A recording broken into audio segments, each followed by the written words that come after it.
हरे कृष्णा, राधे राधे। कैसी हैं आप सब लोग? आशा है आप सब लोग परम सुख में होंगे, आनंद में होंगे, मंगल में होंगे और बिहारी जी की कृपा आप सब पर बरसती रहे। तो जी आज जिस टॉपिक के साथ मैं वीडियो लेकर आ रही हूँ, आपके बहुत सारे प्रश्न आए हैं जन्माष्टमी को लेकर के, प्राण प्रतिष्ठा को लेकर के, और आप लोग सेवा लेना चाहते हैं। इससे रिलेटेड आपके बहुत सारे प्रश्न आए हैं, तो उन्हीं प्रश्नों का उत्तर देने के लिए इस वीडियो में मैं आई हूँ। तो देखिए, सबसे पहले जो सबसे ज्यादा आपके प्रश्न आ रहे हैं कि हम लड्डू गोपाल की सेवा लेना चाहते हैं, हम श्रीमती राधा रानी की बाल स्वरूप में सेवा लेना चाहते हैं, तो हम कब लें? तो देखिए, जब आपने इतना लंबा समय इंतजार कर लिया है, आपने बहुत दिनों से आपका मन कर रहा है, आपका भाव आ रहा है, तो आप थोड़ा सा इंतजार और कीजिए। और 7 सितंबर की है हमारे लाडले लाल ठाकुर की, हमारे प्राण प्रिय की जन्मदिन। तो उसी दिन, जन्माष्टमी वाले दिन, आप प्राण प्रतिष्ठा कीजिए। सर्वोत्तम दिन है ये, पूरे साल का सबसे बड़ा दिन है। तो जन्माष्टमी तक आप इंतजार कीजिए, आप उसी दिन प्राण प्रतिष्ठा करिए, ये सबसे ही उत्तम दिन है। इसके अलावा भी अगर आप सेवा लेना चाहते हैं, तो साल की जो 4 बड़ी एकादशी होती हैं वो बहुत अच्छी होती हैं, या किसी भी महीने की एकादशी में आप सेवा ले सकते हैं। और देखिए, अगर ठाकुर जी की सेवा लेने का आपका अत्यंत भाव आ रहा है, तो आप कभी भी सेवा ले सकते हैं। लेकिन क्योंकि जन्माष्टमी अभी आ ही रही है, तो इसलिए जन्माष्टमी तक आप इंतजार कीजिए, आप उसी दिन प्रभु की सेवा लीजिए, उसी दिन प्राण प्रतिष्ठा कीजिए। तो देखिए, किस प्रकार से प्राण प्रतिष्ठा करनी है ये मैंने आपको पहले भी अपनी वीडियो में बताया है। तो 4 तरह से हम प्राण प्रतिष्ठा कर सकते हैं। सबसे पहले हम पंडित जी को बुलाकर पूरे मंत्रोच्चारण के साथ विधि विधान पूर्वक प्राण प्रतिष्ठा कर सकते हैं। लेकिन बहुत सारे लोगों का यह प्रश्न होता है कि पंडित जी को बुलाने का और ये सब करने का बहुत ज़्यादा खर्चा हो जाता है और हम अफोर्ड नहीं कर सकते, तो ऐसे में हम क्या करें? देखिए, अगर पंडित जी आएंगे तो डेफिनेटली बहुत सारा सामान भी मंगाएंगे जो पूजा में लगता है। आप बंधु बांधवों को भी बुलाएंगे, प्रसाद वितरण भी होगा वहाँ पर, और ना चाहते हुए भी काफ़ी कुछ हो जाता है खर्चा। और पंडित जी की दक्षिणा होती है, और पंडित जी का आप 5 कपड़ों का जोड़ा भी उनको देते हैं, तो बहुत सारा खर्चा हो जाता है। तो इस वजह से बहुत सारे लोग परेशान हो जाते हैं कि ये बहुत बड़ा अनुष्ठान है, हम कैसे करें? तो इसका भी बहुत अच्छा तरीका ये है कि 5 दिनों का अनुष्ठान होता है जो हम घर पर ही कर सकते हैं। तो वह अनुष्ठान 5 दिन का हम कर सकते हैं। जैसे कि अपने बाल गोपाल, लड्डू गोपाल को स्थापित करने के लिए एक पटरा हम रखेंगे, उस पर दिया जलाएंगे, और दिया जलाने के बाद में जितना हो सकता है ओम नमो भगवते वासुदेवाय मंत्र का आपको जाप करना है। कुंज बिहारी श्री हरिदास महामंत्र का आपको जाप करते रहना है। आपको भजन गाना है, आपको कीर्तन करना है, आपको अपने फोन में चलाना है, कोई भी मंत्र चलाइए श्री कृष्ण भगवान का और भजन चलाइए। तो 5 दिनों का हमें अनुष्ठान करना है। जैसे मान लीजिए 7 तारीख की जन्माष्टमी है, तो 7, 6, 5, 4, 3, यानी 3 तारीख, यानी कि संडे से, यानी आज से ही आपको ये करना था, पर अभी देर नहीं हुई है, इसका भी मैं आपको तरीका बताऊंगी। तो आपको एक दिया प्रज्वलित करना है, ओम नमः भगवते वासुदेवाय का आपको जाप करना है। एक पटरे पर आपको पीला कपड़ा बिछाना है, और उस पर आप किसी भगोने में या परात में, जितने भी बड़े आपके ठाकुर जी हैं उस हिसाब से थोड़ा सा अनाज पहले उसमें बिछाइए। उसके ऊपर आप अपने ठाकुर जी का श्री विग्रह जो है वो बिठाइए या लिटाइए, और पूरा उसको अनाज से कवर कर दीजिए, और फिर किसी लाल कपड़े से उसको बांध दीजिए। पूरे दिन आप उसको रखिए। मेक श्योर कि उसको कोई भी छेड़े नहीं, हिलाए नहीं। आप उसको सेफ और सिक्योर जगह पर रखिएगा, शुद्ध पवित्र जगह पर, यानी मंदिर में ही रखिएगा। तो इस तरह से एक दिन पूरा होने के बाद अगले दिन नहा धोकर आप फिर से उसको हटाइएगा, और सारा आप उसमें से अनाज बाहर निकालिएगा। फिर ठाकुर जी को उसमें बिठाइएगा। लेकिन सबसे पहले आप लाल पट्टी जरूर उनके आंखों पर बांध लीजिए। फिर उनको फलों में आप इसी तरह कवर करिएगा, लाल कपड़े से ढकिएगा। फिर तीसरे दिन फूलों में, चौथे दिन आप सब्जी में, इस तरह से उनको भगवान को रखेंगे, उसको ढक के रखेंगे। और 5वें दिन आप उनको बाहर निकालेंगे। बाहर निकालने के बाद में आप उनको पंचामृत से स्नान कराएंगे। पंचामृत से स्नान कराने के बाद उनकी आंखों से आप पट्टी खोलेंगे, लेकिन पट्टी खोलते समय इस चीज़ का ध्यान रखिएगा कि आपको शीशा उनके सामने कर देना है, ताकि जो भी शक्तियाँ उनके अंदर जागृत हुई हैं, जो भी प्राण उनके अंदर आए हैं, वो शीशे से टकराकर वापस प्रभु में ही समाहित हो जाएं। तो इस चीज़ का आपको विशेष ध्यान रखना है। इस तरह से फिर आपको उनका पूरा श्रृंगार करना है। हमारे तो नंद लाला बहुत ही श्रृंगार धारण करते थे, तो उनका पूरा श्रृंगार आपको करना है। इत्र लगाना है, चंदन लगाना है, मोर पंख लगाना है, बांसुरी उनको धारण करानी है। इस प्रकार से फिर आपको उनकी आरती करनी है, भजन गाने हैं और प्रभु को 56 भोग आप लगा सकते हैं। नहीं तो कोशिश कीजिएगा कम से कम 11-21 भोग तो आप ज़रूर ही लगाइए। और प्रभु को पकवान और मीठा बहुत पसंद है, तो इसलिए आपको विशेष तौर पर इसी चीज़ का भोग लगाना है। अगर 5 दिन का अनुष्ठान आप नहीं करना चाहते हैं, तो साल में एक बार केवल जन्माष्टमी का ऐसा दिन आता है जब आप एक ही दिन में 5 दिन का अनुष्ठान कर प्राण प्रतिष्ठा कर सकते हैं। जैसे कि आप सुबह भोर प्रभात उठिए, नहा धोकर साफ स्वच्छ वस्त्र पहनिए, और इसी तरह से आपको दिया प्रज्वलित करना है। आपको एक चौकी लगानी है, उस पर पीला कपड़ा बिछाना है और प्रभु की आंखों पर पट्टी बांधनी है। और प्रभु को आप अनाज में फिर 1 घंटे बाद उनको निकालिएगा, फिर आप फलों में, फिर उसको पूरा कवर करना। मेक श्योर यहाँ तक अपने ठाकुर जी को आपको कवर करना है और उस पर लाल कपड़ा आप या पीला कपड़ा ढक दीजिए। उसके बाद 2 घंटे आपके हो गए हैं, तो फिर तीसरे घंटे में आपको फूलों में, फिर चौथे घंटे में सब्जी में, इस तरह से आपको करना है। और फिर 5वें घंटे में आप उनको निकालिएगा, पंचामृत से स्नान कराइएगा, उनकी पट्टी उतारिएगा और शीशा उनके सामने कर दीजिएगा। फिर साफ सुंदर वस्त्र पहनाकर उसी तरह से पूजा अर्चना वंदना आपको करनी है और प्राण प्रतिष्ठा उनमें हो जाएगी। तो ये है आपका दूसरा तरीका। और तीसरा तरीका क्या है? तीसरा तरीका ये है कि जैसे कि आपको सेवा लेनी है और आप श्रीधाम वृंदावन आते जाते रहते हैं, श्रीधाम वृंदावन बिहारी जी का आपका बुलावा आता है, तो आप वहाँ से सेवा ले सकते हैं। और वहाँ से सेवा लेने के बाद में आप प्रसादी कराइए, गोसाई जी को आप कुछ दक्षिणा दीजिए, वो बिहारी जी से उनकी नज़र मिलवाएंगे और नज़र जैसे ही बिहारी जी की उनमें मिलेगी, वो स्वयं ही प्राण प्रतिष्ठित हो जाते हैं। फिर किसी भी प्रकार के अनुष्ठान की आपको ज़रूरत नहीं है, आप घर में लाकर उनको विराजमान कीजिए। लेकिन जब आप श्रीधाम से सेवा ले रहे हैं, तो आपको कुछ बातों का ध्यान रखना है। आपको पूरी तैयारी के साथ जाना चाहिए। आप अपने ठाकुर जी को लेने गए हैं श्रीधाम वृंदावन से, अगर आप सेवा ले रहे हैं तो आपको कुछ चीज़ों का विशेष तौर पर ध्यान रखना है। तो आप जब भी सेवा ले रहे हैं तो पूरी तैयारी के साथ आप जाइए, क्योंकि आप ठाकुर जी को ला रहे हैं तो उनके साथ उनका ढेर सारा आपको सामान भी लाना है। ये प्रश्न भी मेरे से पूछा है किसी ने कि हम सेवा लेना चाहते हैं तो क्या क्या चीज़ें हमें लानी हैं, हमें मतलब मेक श्योर कि उस दिन तो हमें वो चाहिए ही चाहिए जिस दिन हमने प्राण प्रतिष्ठा की है। तो खैर उसके लिए मैं एक अलग से वीडियो बनाऊंगी। तो हम जा रहे हैं वहाँ पर, तो हमें अपने ठाकुर जी का श्री विग्रह देखना है उनका, और इस चीज़ का हमें ध्यान रखना है कि हमें उनका मोल भाव किसी भी कीमत पर नहीं करना है।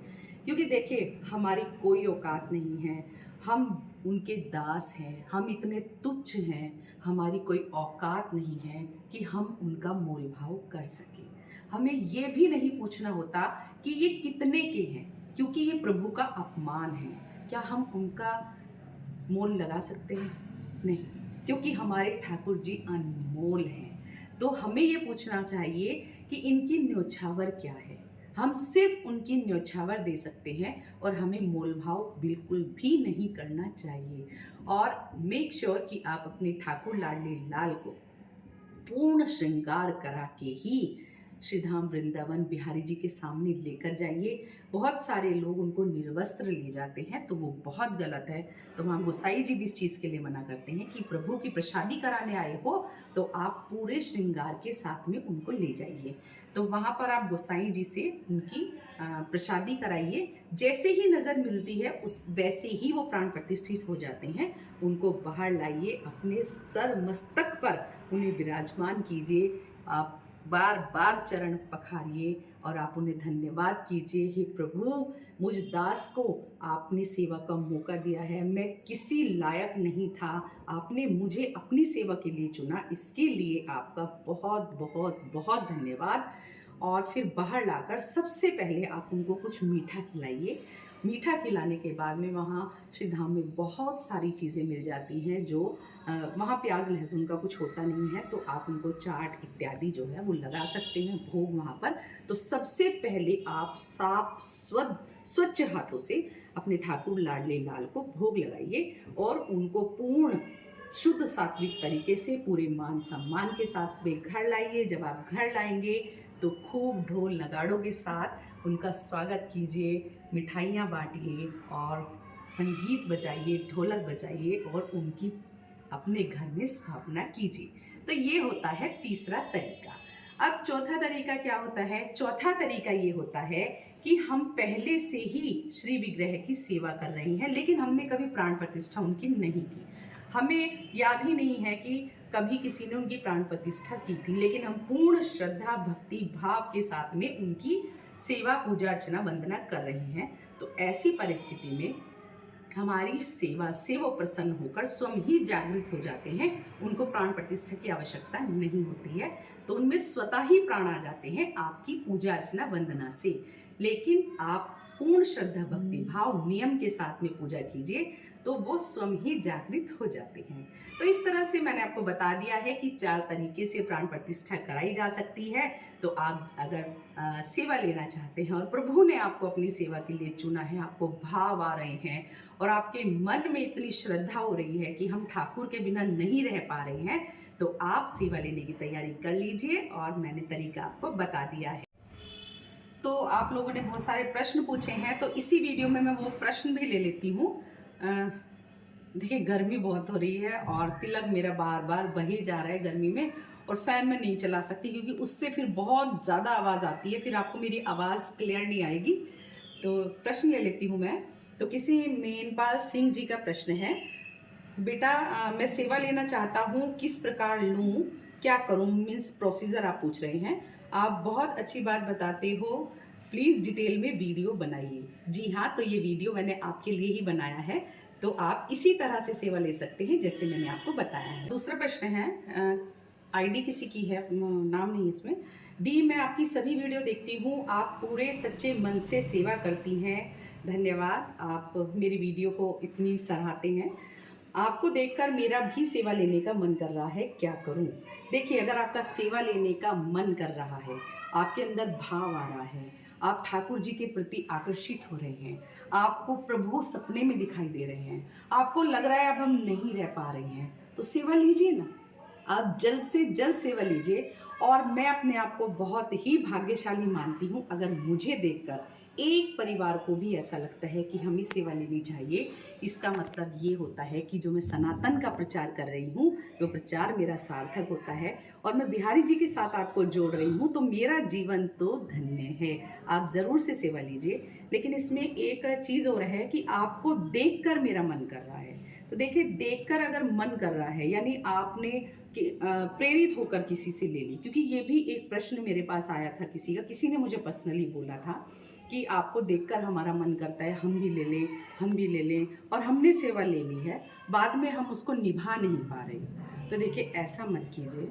आप सेवा ले लें, आपको भाव आ रहा है, आपको प्रभु कृपा करना चाहते हैं आपके ऊपर, तो आप सेवा लीजिए। आप पूर्ण रूप से समर्पित सेवा करना चाहते हैं तो लीजिए। किसी को देखकर, किसी की नकल में, किसी को दिखाने के लिए सेवा बिल्कुल मत लीजिए, क्योंकि ये प्रभु सेवा है। इसमें नियम भी हैं जिनका हमें पालन करना होता है।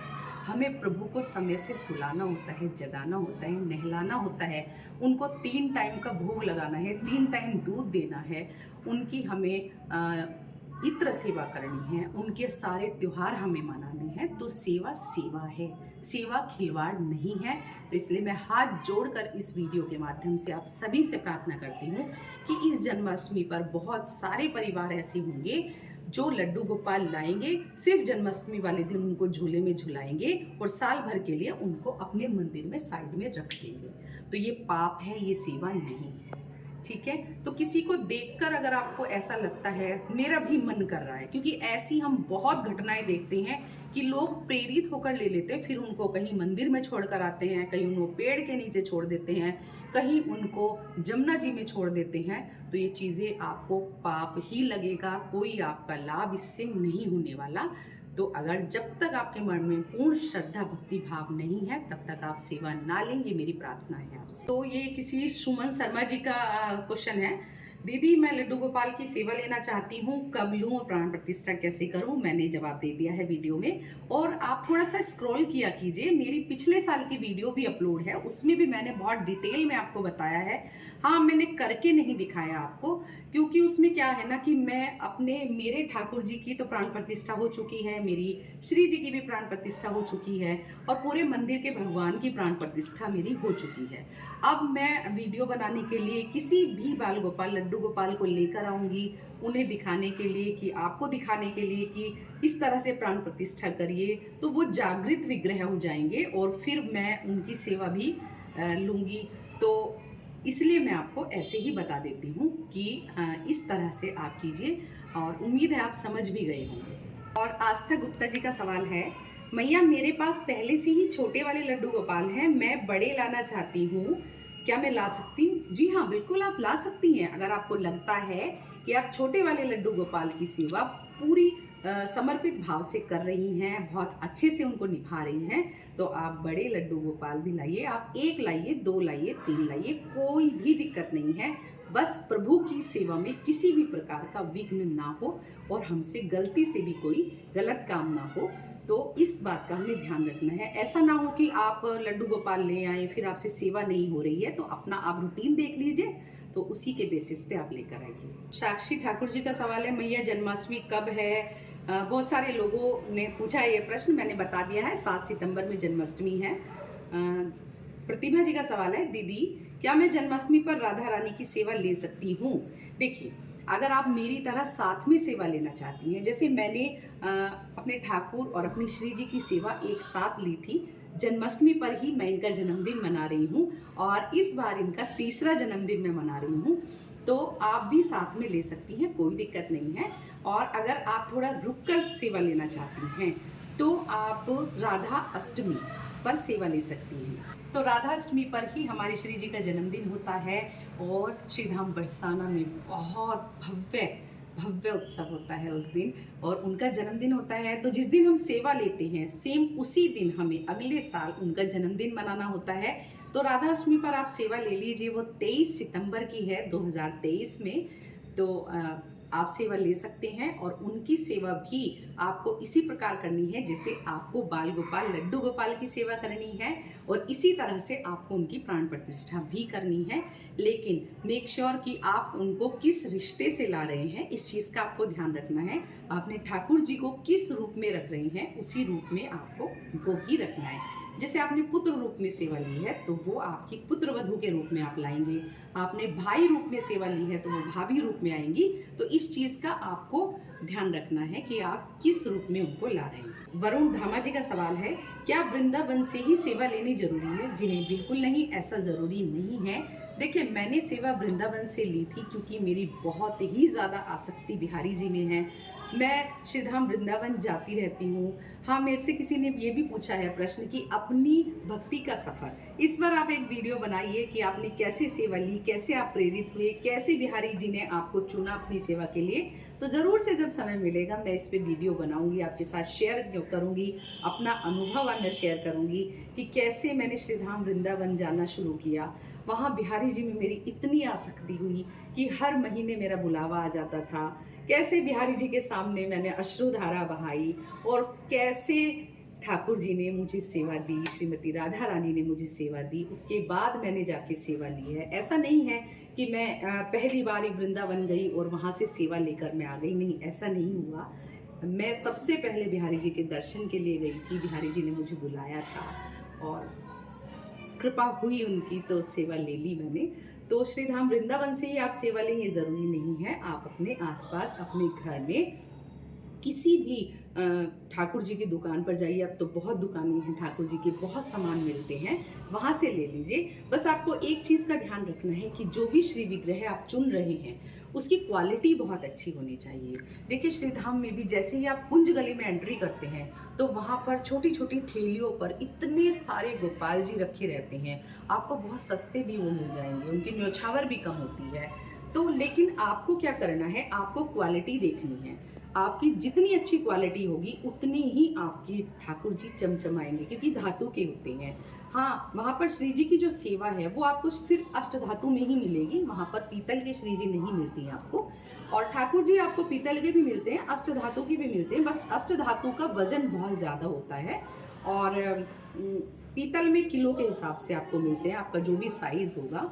तो जहाँ जब भी आप अच्छी जगह से लेंगे, जैसे मैंने जहाँ से लिया तो उन्होंने मुझे गारंटी कार्ड दिया था साथ में कि आपको इतने साल तक इनके श्रृंगार में और इनकी पॉलिशिंग में कोई भी दिक्कत नहीं आएगी। तो उन्होंने कार्ड मेरे को बाकायदा दिया था। तो इस चीज़ का आप ध्यान रखिए, ये क्वालिटी बहुत अच्छी होनी चाहिए। और देखिए, मैं इस बार तीसरा जन्मदिन इनका मना रही हूँ और आज तक मैंने कोई पीताम्बरी या मैंने किसी भी तरह का कोई भी पाउडर इनको चमकाने के लिए यूज़ नहीं किया है। तो खुद ही चमचमा रहे हैं वो, तो इसलिए क्वालिटी बहुत मैटर करती है। तो दीपाली जी का प्रश्न है, क्या लड्डू गोपाल जी को भी व्रत कराना है, क्योंकि वो हमारे पुत्र स्वरूप हैं, सब व्रत कर रहे हैं घर में, तो उनको भी व्रत कराना होगा क्या? जी नहीं, बिल्कुल भी नहीं। इस प्रश्न का आंसर मैं पिछले जन्माष्टमी में भी कई बार दे चुकी हूँ, डिटेल में मैंने इसके ऊपर वीडियो बनाया था।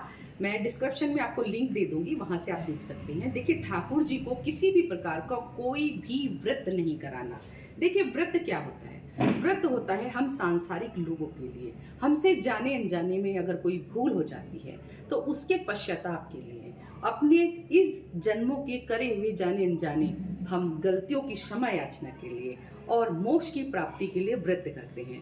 भगवान को इन सब की कोई आवश्यकता नहीं है, क्योंकि ना ही वो सांसारिक है, ना ही उनसे कभी कोई गलती हो सकती है और ना ही उन्हें मोक्ष की इच्छा है।